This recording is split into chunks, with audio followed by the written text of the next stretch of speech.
Welcome to the Moonshine Jesus Show. We're certainly glad that you have taken your time today to tune in and talk a little bit with us about the Umbrella Academy. I am, of course, joined by my good buddy, Caleb. Caleb, how you feeling today? Things going well?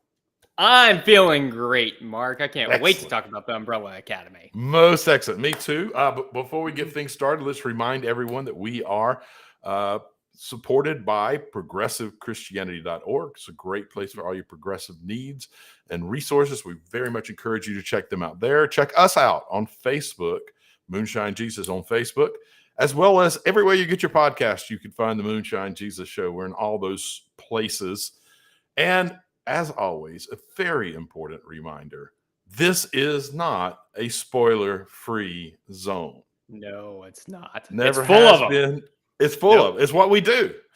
We spoil things. We are the bearers of spoilage for everybody. That's exactly right. That's exactly right. Well, before we spoil too much, how about we pour our drinks and hopefully keep those on the good end of things? Yes. So, what are you having as your drink for this show and the Umbrella Academy?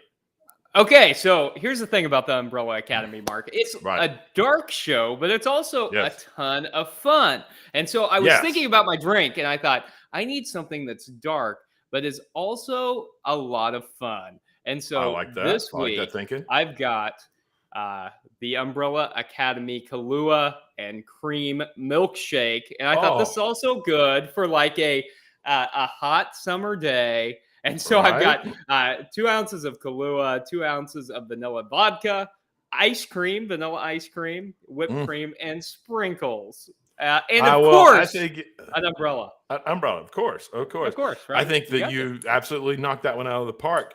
I went a little safe on this one. Yes. The whole show has a kind of an old school 40s, 50s. And then number 5 even has that kind of attitude about him. So I just wanted to go with a kind of a traditional old school drink, but a little, not your completely ones that people are all like very familiar with, but it's called a Martini Rosso. It is basically vodka, sweet vermouth, and some orange bitters. But like you, since it's the Umbrella Academy, I am incorrectly decorating a martini glass with an umbrella. I have never seen that, and I love it. It's perfect for this. Why not? For this show, it seems appropriate. So cheers, sir. Cheers. Yeah, those are good. Not bad at all. And look, hey, while we're drinking, let's remind people that in just a couple of weeks, we're going to be at the Wild Goose Festival, and we're going to be handing drinks out. Yes, we are. The first 20 folks that show up, we're going to be talking about the new Thor movie, and we will have a themed drink to share with the first 20 people who show up, and they will receive it in this Moonshine Jesus Show jug. No way. That's amazing. I want one of those. Well, I'll see. I know a guy who knows a guy. I might be able to get a hold of one for you. I hear that everything tastes better in a moonshine jug. Is that right? It always has. Oh, it's everyone knows it always has. It always will. You're gonna want. We got all kinds of other giveaways, huggies that we're going to be doing, stickers. We also now have our Shine Jesus Shine T-shirts are now in stock. We've got a handful of those we'll be throwing out to people who participate with us there. So I'm excited about it. We're there on July 16th. And the show will be at 4:15 on the Goosecast stage. So I hope you're all come by and hang with us a bit. It'll be fun. Live music, too. We've got a local blues player who'll be playing the Moonshine Jesus song. So should be good, Caleb.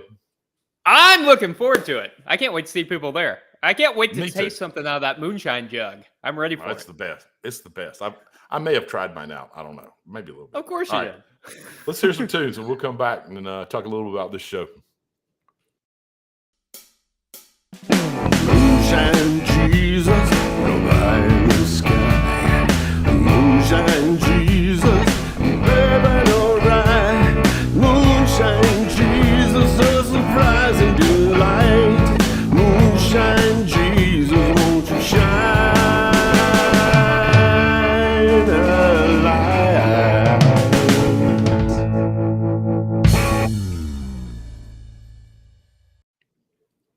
Welcome back, everybody, to the Moonshine Jesus Show, where today Mark and I are talking about the Umbrella Academy. Netflix Umbrella Academy follows a dysfunctional family of wayward would-be superheroes who occasionally find a way to combine their talents to do extraordinary things.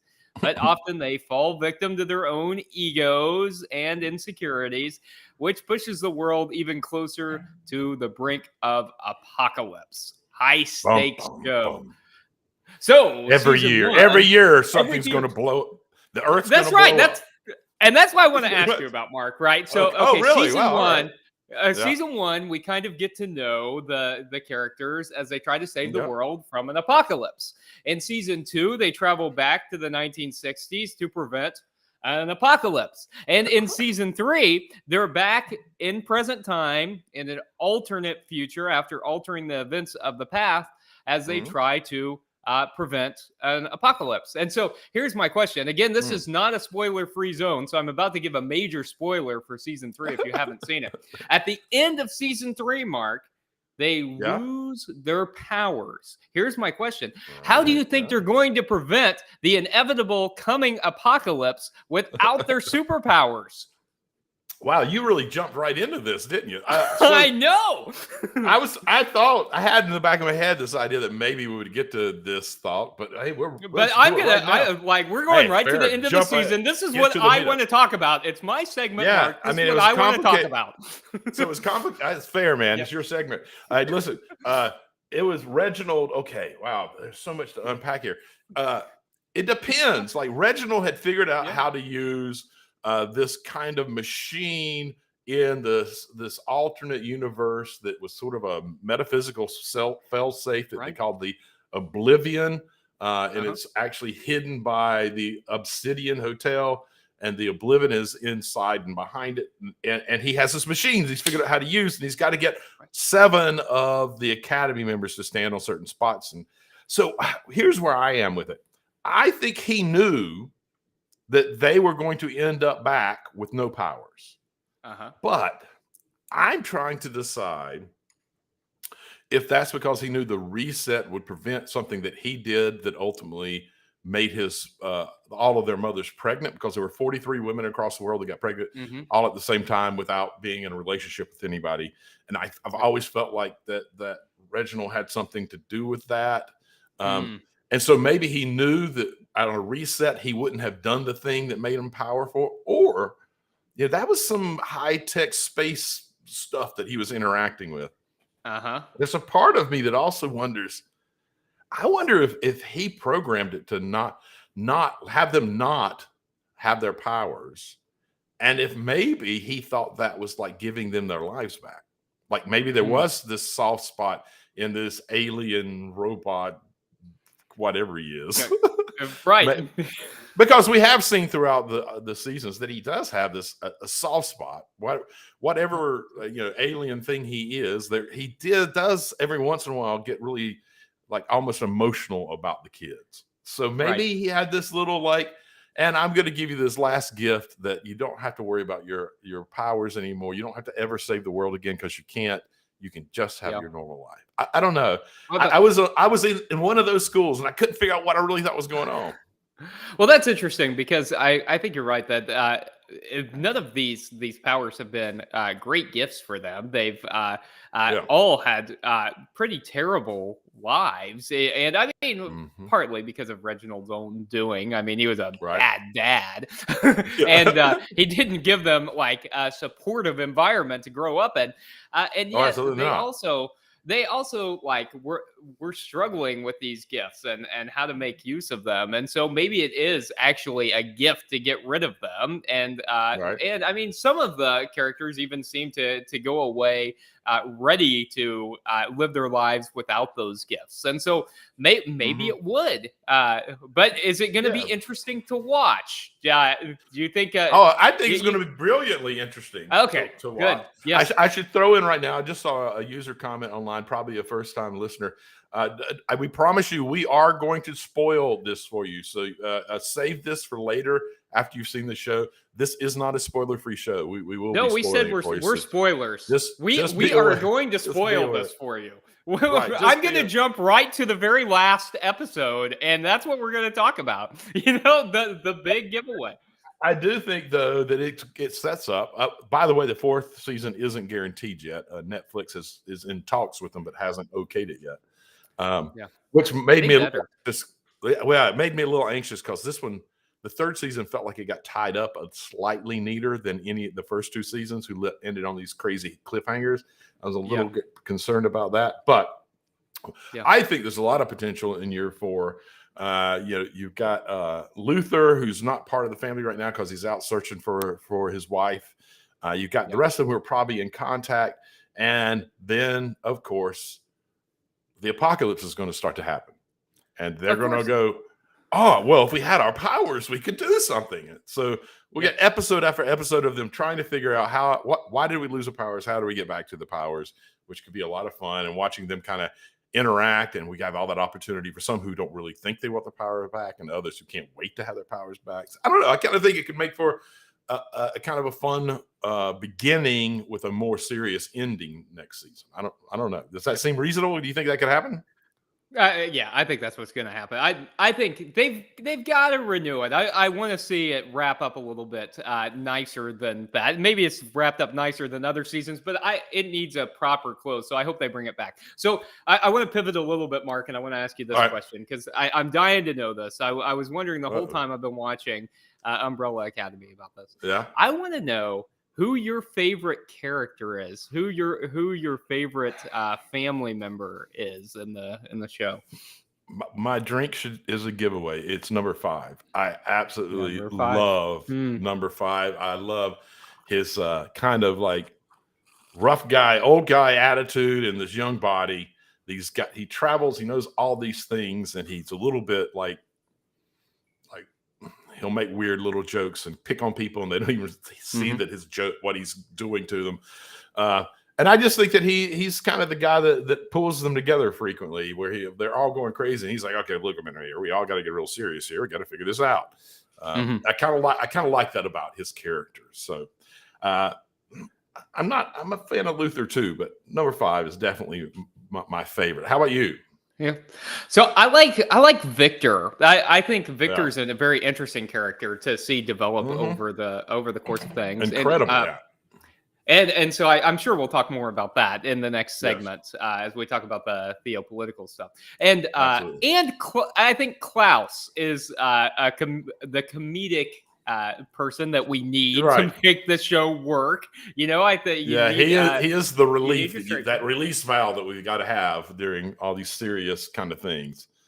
And he does a brilliant job with the character for sure. Absolutely. Yeah. It makes you completely buy him as that person. Like, you don't think of him as an actor playing the character. It almost feels like they typecast him, although they definitely didn't. But it almost feels like they just found this guy that's like this and said, let's get you in the show. Very zany. Yeah. You know what? We've got a great show for you. We need a zany character, and you're just him. Yeah. He does embody him. So I think Rosalind Sue Edrozo makes an important comment about one of your favorite characters, Mark, that with number 5, you got to miss the shorts. He found a tailor in this season and got like a full suit, and he's out of those, the Umbrella Academy shorts. And I'm really in agreement with that. That was sort of one of the beautiful things about that character, was that he was this grumpy old man wearing schoolboy shorts. It's just, there was just something right about it. It was just perfectly offsetting. But I do think they've done really interesting things with all the characters this season, and his was obviously one of my favorites as well. But I'm curious as to whether or not you think the Sparrows survived. Most of them got sucked into the Kugelblitz. Most of them got sucked into it. Yeah. Do you think that they survived? Are we going outside of I think there were 2 that got thrown back into the came other with them. Yeah. But the rest of them at some point got sucked into the Kugelblitz, which, by the way, is an actual theological physics thing that's actually been theorized. So similar to it anyway. Ooh, But intriguing. But what do you think? Do you think they're still around? I think they survived, but they're not going to remember. I don't think they're going Okay. to remember what happened. So kind of similar to what happened in Spider-Man No Way Home. You know, that whenever the universe resets, they're the people who are actively involved in the folks who were there and were part of it. Yeah. So does that mean that you think that that's what we're calling the side universe or the slide universe, the sideways universe? They were calling where the Sparrows existed as the sideways universe. Right. So when everything reset, you think that these parallel universes, or at least that one sideways universe, got smushed back in? Oh, got all meshed into one. Or is it living outside of that one and they are now existing in that one reset? I don't know. Well, see, I was thinking about the sideways universe is kind of just like a blip in the timeline. That's an interesting thing. I think my argument is that that everyone who was actively involved in resetting the universe, so everyone who was in the oblivion whenever they reset the universe, I think they're all going to remember what happened. But anyone who wasn't, nobody so like else. the ones who had died ahead of time, I think they're going to go back. I have no idea. Who knows? Right. What do you think, Mark? It is one of the great things about this show. Yeah. I don't know. I think it comes down to timeline arguments and what the writers are going to do. Yeah. So is the sideways universe, is it a parallel universe, or is it, like you suggested, an offshoot where someone made a very large choice at some point on the original timeline, and there was this new timeline that broke off and started? If that's the case, then it all depends on what the restart sets them back to. Does it set them back before that piece broke off of the main timeline, or does it come after that? So if that's the case, I think it's all going to come down to where does a reset actually occur. And if it's actually just a parallel universe, then I think it got reset just like our universe where the Umbrella Academy is. And they're all there. And I think I'm kind of with you. I do believe that the folks that weren't in the oblivion when it all happened at the end, I think they probably wouldn't remember. They get reset and it's just what it is. I'm just going to be very curious to see when that is. Is it concurrent with the timeline we were on, or does it throw them back? Because they were kind of like, they kept them in this little grassy space with I don't know, was it a water fountain or whatever? There was something right there in the middle, and they were all just leaning on it. We don't know what time they're in. We don't know what the world looks like. Well, that's true. They kept it pretty. It was a tight frame that didn't really give away anything. All we know is that Reginald still exists, that this was not the end of Reginald, that he is still around. So, hey, before we move to the next segment, one person that I do want to make sure we talk about is Allison, because she saw some interesting character development during this season as she came to terms with a lost love and through most of the season with her daughter not being in existence. And that caused her to make some really interesting ethical decisions and to really switch up a lot of the character development that she had in previous seasons. What do you think of Allison in this season? And do you think her actions ended up being justified in the end? I think this is one of those kind of moral, ethical questions that there's not a right and wrong answer on. We all can, in a lot of ways, understand the emotional part behind the decision she ultimately makes throughout this. And in a lot of ways, I like the addition of her character and the way that she was both paralleled and a mirror to Reginald's character. They both had a person or persons that they had lost. They're both struggling with how far will I go? Some struggling with it more than others. Reginald didn't struggle a lot. He didn't struggle a lot. Yeah. But how far am I going to go in order to ensure that I have these people with me again? And what does it matter if it ruins a lot of other people's lives or kills them or prevents them from being with the people that they love? So I kind of liked that there was a balance in between them to some degree. I don't know that what I would call, like, hardcore morality, I think she made the wrong choice. At the same Hmm. time, we're humans. We're emotional. We love what we love, and that can be I think it is the most powerful thing on the face of the planet is love, and so it can overrule a lot of things. So I wouldn't judge a person who ends up making a choice based on this deep love they have for people that they've committed to. But I think in a large moral sense, maybe, you know, it's the life of the many instead of the life of the few. I mean, what do you think?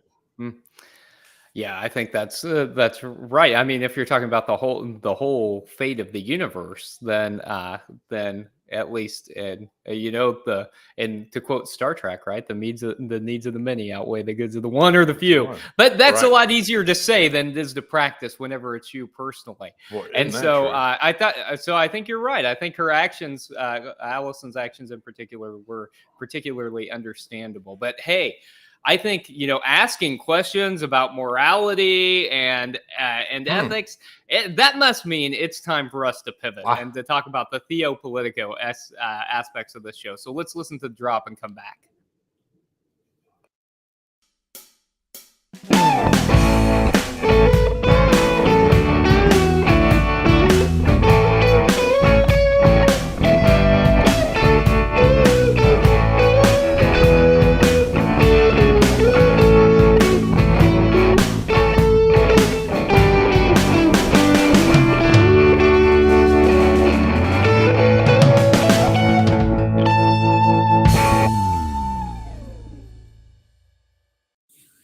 Hello and welcome back to the Moonshine Jesus Show. We're really glad to have you with us. We're in our Theopolitico segment. And Caleb, so I'm going to start off with just some, you know, they are definitely theological questions, but they're sort of light ones. And I'm just curious to hear your take on these. Thank you. Yeah. And then we're going to get into maybe the more. Then you're going to up the stakes. We're going to start out with softball. I think we deserve to. Yes, I'll start out. I want you to feel good so that you feel confident talking about your take on Victor and what's going on there.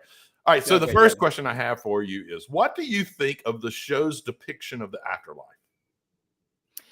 Oh yeah, so that was interesting, especially in the last couple of episodes. I mean, it's something that I mean, Klaus is always dealing with, but you know, given his powers, being able to see people after they're dead. Well, and number 5 dealt with him for a little bit there. That's when he was dating the mannequin in the same area, and then. Right, and then Luther gets to deal with exactly during this season, and so the last episode in particular, where Luther is in the afterlife with Klaus.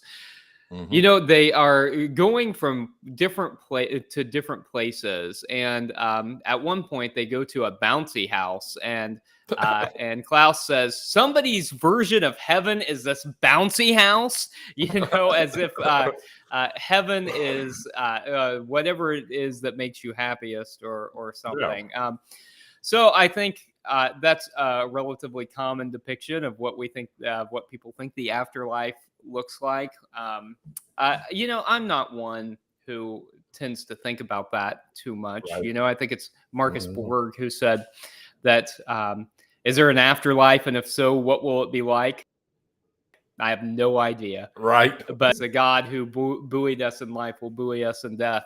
And I like that because I don't think any of us really knows if there is an afterlife or what it would be like. And I don't spend too much time thinking about that. I know that it's comforting for some folks. And it can be particularly comforting if you've lost someone or if you're thinking about your future. But I think it deals with it kind of in a fairly traditional way, except for the fact that Klaus can come back from it. What do you think? What was your take?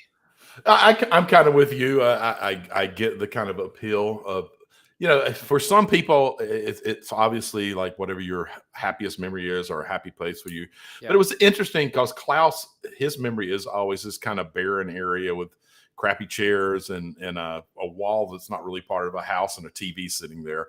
And it makes me wonder, is that really his happy place or is something more like, does he think this is what he deserves? I don't know exactly. What I do find interesting though is how much progressive Christianity itself struggles to define afterlife, and I think it's one of our shortfallings, frankly, because I've recently had conversations with several folks who have lost loved ones, who feel like progressive Christianity has let them down on the front of how do I imagine my loved one? Where are they? What will I interface? Will there be energy shared? Will there be anything? And we really don't we do a really good job at understanding what hell really isn't in the Bible. And saying that construct and Dante's construct is just not something that has a lot of biblical support. We don't do a very good job at offering a counter view that could help a person at least have some rest, not necessarily full comfort, but to let go a little bit about their loved one. That I do think there's some value in this concept of an actual afterlife that has something that's positive, that reminds us of this. Not that I think that's what it is, but I can see the value in it. And I guess I'm pushing us as progressive Christians to do a better job defining what we think that next whatever is. Although it's hard, right, Mark? Because one of the values of progressive Christianity is that we aren't going to guess and pretend like it's because I feel like that's what a lot of Christians do, is they kind of guess and then they present it as fact. And then they try to get people to buy into this guess as if it's fact. And so I think but maybe you're right. Maybe we should be talking about it more. Maybe we shouldn't just dismiss it or to explore different theories. Even science right now is offering some interesting things about whatever not here might look like, and they're approaching it, with real heart. It's not supposed to be in any way dismissive of traditional Christianity, but in real scientific ways, talking about alternate universes, parallel universes, different existences of energy that might be influencing us and that we are possibly interacting with that could be related to it. I think there's a lot there to explore, and it's, I think, a very necessary step for progressive Christianity over the next 5 to 10 years to deal with. So it'll be a fuller theology that can actually be even more impactful for people in difficult times. All right, we can go on about that. I am well of that. There's one other little line I want to ask you about before we move back into the bigger one that you pointed out in our last segment that we knew we would be going to be getting to. There was this line that Reginald said, and it's again involves a theology, just like afterlife is one that you and I don't necessarily buy into the way that that's like mainline Christianity might.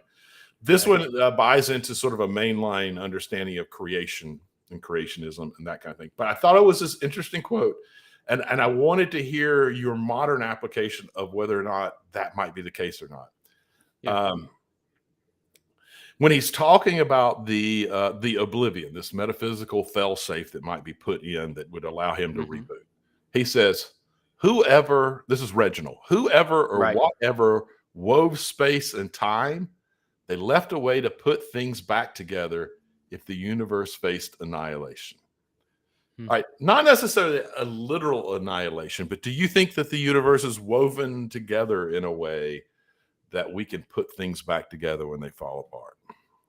I mean, right now it feels like a lot's falling apart. It's a big question. Yeah, it is a big question, and it is a question that can send us into a bit of an existential crisis, especially as we're talking about things like climate change. And so I think the universe can maybe put itself back together. I think human beings, in a lot of ways, are a part of the problem. So I don't know that it's put back, it's put together in such a way that human beings can do anything to restart the universe in the way that Reginald does, or even to save the Earth. I think the Earth will survive humans.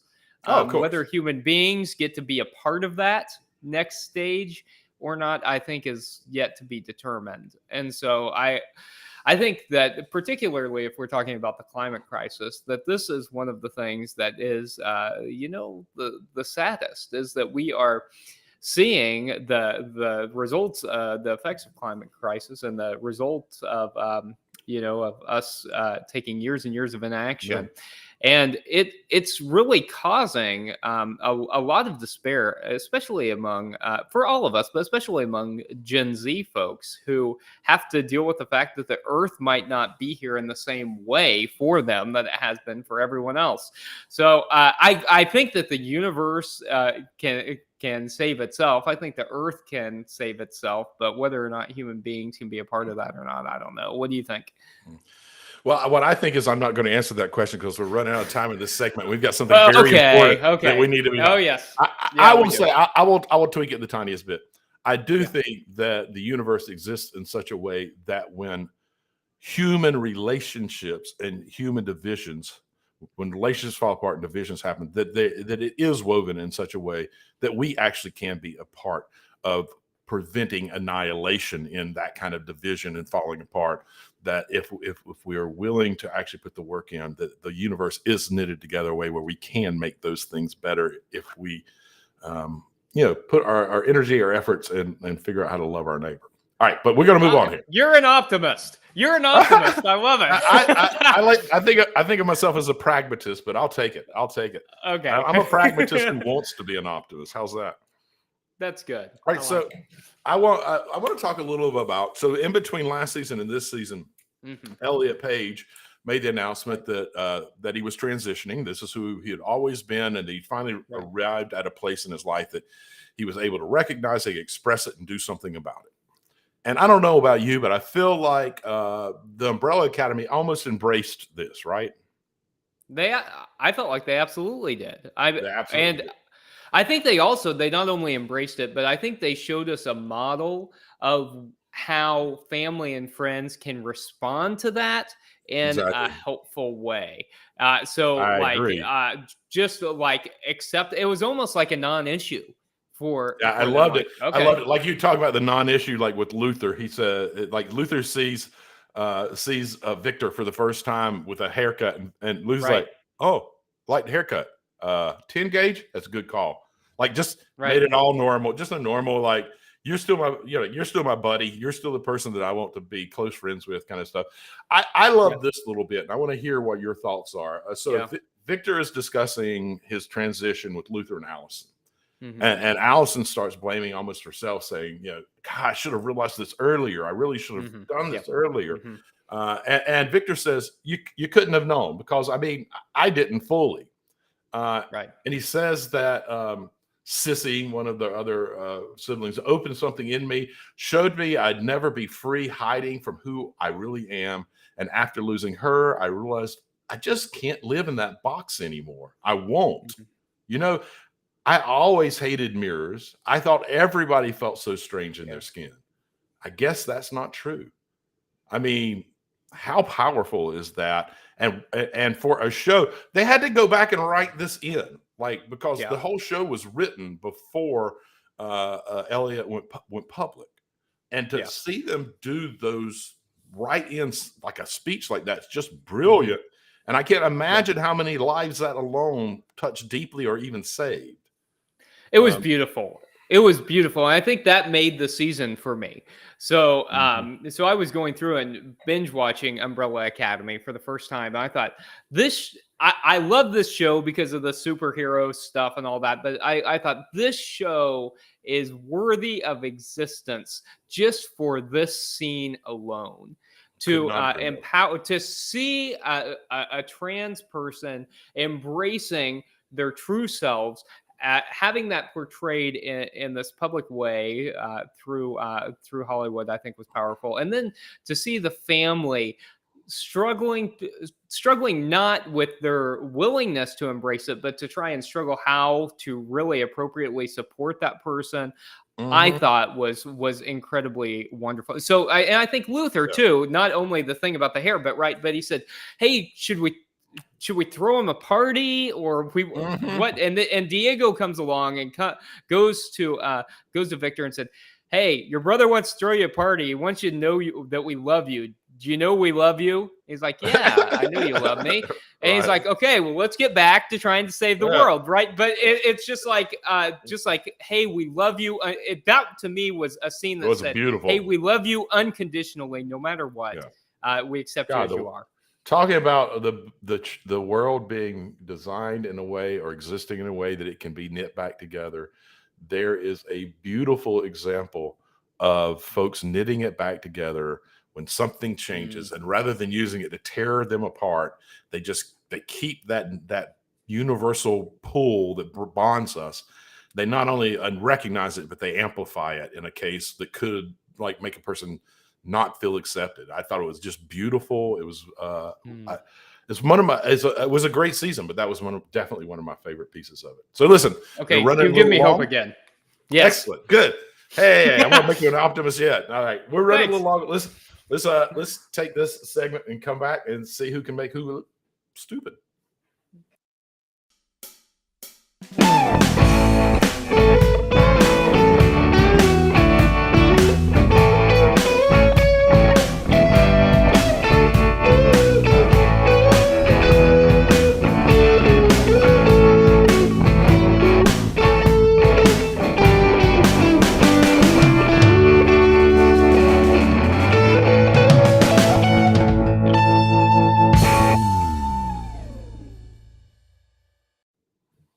Welcome back, everybody, to the Moonshine Jesus Show, and thanks for staying with us to this last segment, the Make Me Look Stupid segment, where we both try to ask a question that will make the other look stupid. So here's the thing. Why do we do this to ourselves? Like we actually like each other. Why? Why? Because why not? You know, right? Yes, that is completely. That's the best. The best friendships are like that, Mark. You got to try and make each other look stupid every once in a while. Exactly. You know, you're exactly right. That's the way it is. If the friendship if the friendship can't survive you picking on the other person, it wasn't really a friendship to start with. That's right. It wasn't. Yeah, that's right. So here's the thing, Mark. Last week you were benevolent and you let me go first. And, Damn it. I'm going to extend the same courtesy to you. And this week, I'm going to let you go first. Damn it! I will be the benevolent co-host. Oh, you're so wonderful. I really cannot tell you how much I appreciate it. All right. I do have a question. I do have a question for you. Yeah, and my question, depending on your answer, has a possible follow-up. All right? A two-parter? Okay. Possibly. Depends on your answer. So, number 5, at the end of this episode, of this season, he ends up trusting his, quote, enemy, Reginald, over his own future self. His own future self has been telling him, don't start the machine. Don't reset it. Don't do it. And he gets down. He's the last person to step on the space that's going to make this happen.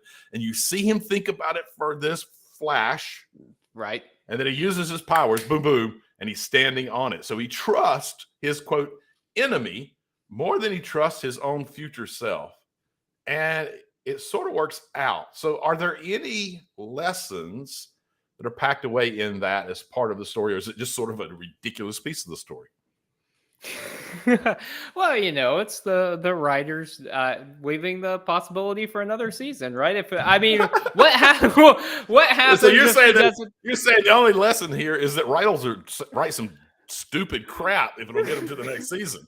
So you don't think got to do something. So you don't think there's any moral anything we can pull out of that? I'm not saying there is. I want to hear your answer. Sometimes, okay. Let me try to moralize this a bit. Let's see. I think that sometimes we may think we know best, even in retrospect. You know, we may think, oh, if I had done such and such, things would be different. And we don't always know best. And that's an important lesson for me to learn. I mean, I think throughout the show, I think throughout the show, listening to you, it's clear that we don't all always know best. So, yeah. I'm sorry, that was a little low. I apologize. Wait, I thought you were going to say that Caleb, you always know best. I'm learning that. No, that's not what you were saying. That sometimes I could have said that, and I should have said that, but I did not say that. But you did not, because you're honest. You're an honest person, Mark. So maybe there's something to be said about listening to other people, even if we're not sure that we can trust them, to be willing to have faith in humanity, be willing to have faith in goodness, even if they're like an alien robot kind of person. But I think at the end of but we'll see. Maybe there's a reason that like, was the universe going to end if he didn't listen to Reginald? I don't know. Was it going to reset? I bet we'll find. I think we're going to find out in season 4, one way or another. Probably right. I think we'll find out. All right. So, but here's the thing. So now I'm going to get you to change your answer. Okay. because we'll see about that. Well, I don't know. Maybe I'll stick to my guns. I don't know. I hope not. Here's the thing, though. Okay. Did it actually work out? They end up back with no powers, nothing to do. They're unconnected to everyone. Yeah. Maybe listening to his enemy was the wrong choice. Like, maybe it really screwed them up. Right? I mean, because where they are right now, there's so much up in the air. They don't have their powers. Someone comes after them. There's another apocalypse, which we know it's Umbrella Academy, so there's going to be another apocalypse. It didn't work out, so maybe to thine own self be true. Maybe we should pay attention to that more. I don't know. Well, we'll have to see, right? We'll have to see if it works out or not. Because it's going to depend on if the writers are if they're able to negotiate with Netflix to get there. That's what we're going to have to see. Are they really going to be able to come back? I'm going to say you kind of sidestepped that last question. That what if the outcome is actually horrible, then maybe to thine own self be true really is the way we should approach things.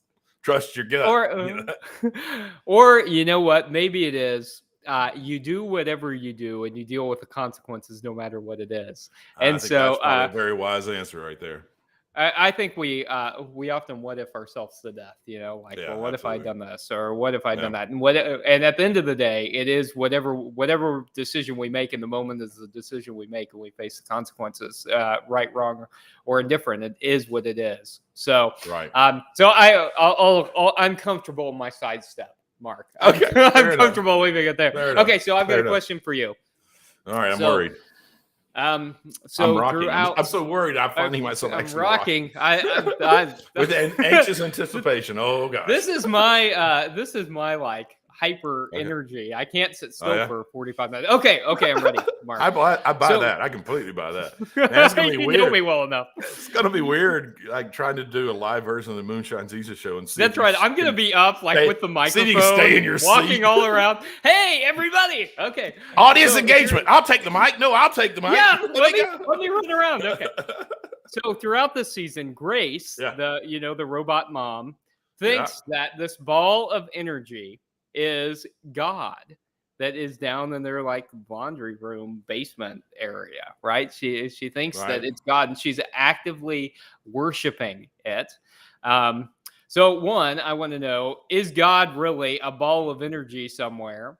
And two, are there things that we are worshiping like a God that are not, that are going to cause our annihilation instead? So I'm going to ask you a two-part question too, but I'm going to ask you. I'm going to throw them both out there. I'm just going to at the same time. All right. Yeah. Well, I mean, is God a ball of energy? Yes. Is God a newly blooming dandelion? Yes. Is God the ocean rolling into the sea onto the shore and lightly crash with a gentle breeze? Yes. Is God the sinew tissue that connects us all together, that makes who I am and who you are inextricably wound together over time, no matter what? Yeah, God is all of that. And if you try to define God as one specific thing, we end up with idolatry. When you end up trying to say God is that ball of energy in my basement, you end up with idolatry. If you try to end up with the most important thing in my life is this money, then you've created a God out of your money, and you've connected it to the one thing, rather than recognizing this massive connectiveness of the universe and this larger energy, this larger emotion, this larger peace that wants best for everything.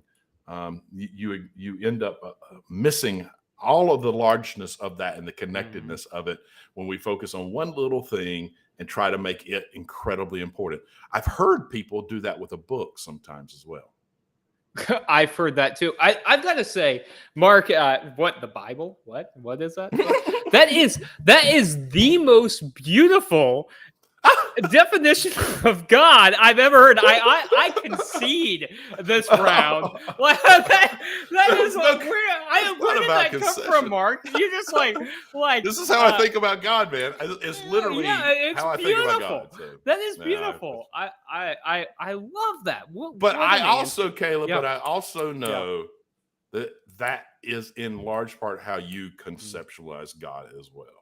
This is not a unique Mark Sandlin kind of thing. Like, there's a lot of us who that is what we really deeply understand God to be, right? Or am I don't want to misspeak for you. No, I think you're right. And I think it's important to say, because a lot of times whenever we define God as something other than an old guy in the sky, people think that you're like making this up, or like you're a minority opinion. And the truth is that I think probably the vast majority of us, especially in Christianity, but I think if we really got down to it, that the vast majority of us really recognize that God is beyond understanding and comprehension. And if we were really willing to like speak about it more and be a little more public about it, that it's not a minority opinion, and I think it's an authentic read of the Bible, and I think it's an authentic read of how the universe really works. So with that, let's say goodbye to Umbrella Academy. Wait for season 4. I hope it gets renewed, and let's talk about what we're going to be talking about on the show next week. So this is going to be a promise. It's going to be a promise fulfilled, right? That's right. It is. Yeah. Do you want to tell them? You ready? Yeah. We're going to do this together. Oh, we're going to do it together. Okay. I don't know. I don't know how we're going to make this happen. Let's try it. On three. 1, 2, 3. Stranger Things. Volume. All right. Season 4, Volume 2. That's a lot to try and say all at the same time. We did not do that well. All right, we're gonna stop. We're gonna count down again, and we're just gonna say Stranger Things, okay? Okay, and ready? Then I can edit it for the actual podcast, so it doesn't. No. This is okay. You count. All right, I'm gonna count down. 3, 2. Stranger Things. Oh, that did not work. All right, we'll just give up. It's the internet lag. It's the internet. So listen, lag. when we watched it the last time together, and did a show on it, we knew that there was still like a couple big episodes to go, and we were like, we recognize some of the things we're saying. We probably need to come back once the new one drops. So we're ready to do that. You've got about 4 hours worth of video to watch to keep up with us. 2 episodes, but they're basically feature length films in their own right. Yeah, they are. And so I've watched it. Mark hasn't. And I'm not going to say anything else about the show, Mark. I'm not going to give any spoilers or anything. All I'm going to say is you've got an I Told You So coming up. So, excellent. Nice. I'm glad to hear this. Well, and you're going to want to tune back in. Yeah. Let's also remind, how often does he get to say, I told you so? No, I never. Of course not. But we also need to say, please do remember to go watch Thor so that you can participate if you're coming to the Wild Goose in our podcast there. We're going to try to make it more interactive, so there'll be opportunities for those in the audience to interact with us, and we will be giving handouts of those wonderful Shine Jesus Shine t-shirts when we do so. All right. Well, thanks, friends, for tuning in today on the 4th of July. We appreciate it. And we'll see you next time on the Moonshine Jesus Show.